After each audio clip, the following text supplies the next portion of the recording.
Hi guys, Radhe Radhe. मेरे YouTube channel पूजा भक्ति blog में आपका स्वागत है। तो आज मैं आपको भगवत गीता का 15वां अध्याय सुनाऊंगी। तो इससे पहले मेरी वीडियो को लाइक करें और चैनल को सब्सक्राइब करें और वीडियो को अंत तक देखें, बिल्कुल स्किप ना करें। तो भगवत गीता का 15वां अध्याय मैं आपको सुना रही हूँ। श्री भगवान अर्जुन से बोले, आदि पुरुष परमेश्वर मूल वाले और ब्रह्मा रूप मुख शाखा वाले जिस संसार रूप पीपल के वृक्ष को अविनाशी कहते हैं तथा वेद जिसके पत्ते कहे गए हैं, उस संसार रूप वृक्ष को जो पुरुष मूल सहित तत्व से जानता है वह वेद के तात्पर्य को जानने वाला है। उस संसार वृक्ष की तीनों गुणों रूप जल के द्वारा बढ़ी हुई एवं विषय भोग रूप कोपलों की वाली देव मनुष्य और तिर्यक आदि योनियों में शाखाएं नीचे और ऊपर सर्वत्र फैली हुई है तथा मनुष्य लोक में कर्मों के अनुसार बांधने वाली अहंता ममता और वासना रूप जड़ें भी नीचे और ऊपर सभी लोकों में व्याप्त हो रही हैं।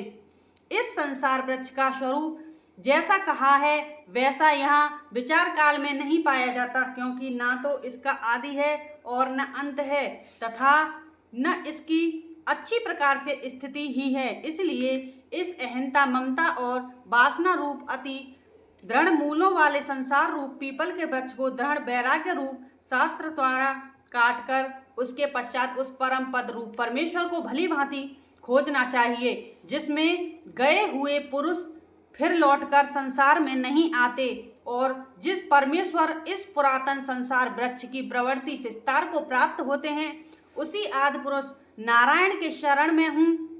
इस प्रकार दृढ़ निश्चय करके उस परमेश्वर का मनन और निध्यासन करना चाहिए, जिनका मान और मोह नष्ट हो गया है, जिन्होंने आसक्ति रूप दोष को जीत लिया है, जिनकी परमात्मा के स्वरूप में नित्य स्थिति है और जिनकी कामनाएं पूर्ण रूप से नष्ट हो गई हैं, वे सुख दुख नामक द्वंद्वों से विमुक्त ज्ञानी जन उस अविनाशी परम पद को प्राप्त होते हैं।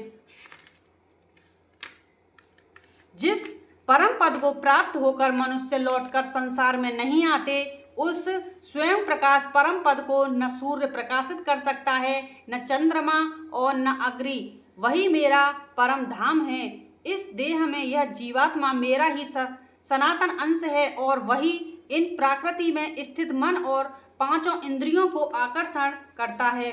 वायु गंध के स्थान से गंध को जैसे ग्रहण करके ले जाता है, वैसे ही देहा का स्वामी जीवात्मा भी जिस शरीर का त्याग करता है, उससे इन मन सहित इंद्रियों को ग्रहण करके फिर जिस शरीर को प्राप्त होता है उसमें जाता है। यह जीवात्मा श्रोत्र चक्षु और त्वचा को तथा रसना ग्रहण और मन को आश्रय करके अर्थात इन सबके सहारे से ही विषयों का सेवन करता है।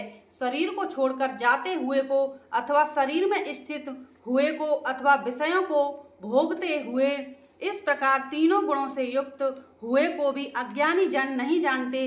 केवल ज्ञान रूप नेत्रों वाले विवेकशील ज्ञानी ही तत्व से जानते हैं। यत्न करने वाले योगी जन भी अपने हृदय में स्थित इस आत्मा को तत्व से जानते हैं, किंतु जिन्होंने अपने अंतःकरण को शुद्ध नहीं किया है, ऐसे अज्ञानी जन तो यत्न करते रहने पर भी इस आत्मा को नहीं जानते। सूर्य में स्थित जो तेज संपूर्ण जगत को प्रकाशित करता है तथा जो तेज चंद्रमा में है और जो अग्नि में है, उसको तू मेरा ही तेज मान। और मैं ही पृथ्वी में प्रवेश करके अपनी शक्ति से सब भूतों को धारण करता हूँ और रस रूप अर्थात अमृतमय चंद्रमा होकर संपूर्ण औषधियों को अर्थात वनस्पतियों को पुष्ट करता है। मैं ही सब प्राणियों के शरीर में स्थित रहने वाला प्राण और अपान से संयुक्त वैश्वानर अग्नि रूप और होकर 4 प्रकार के अन्न को पचाता हूँ।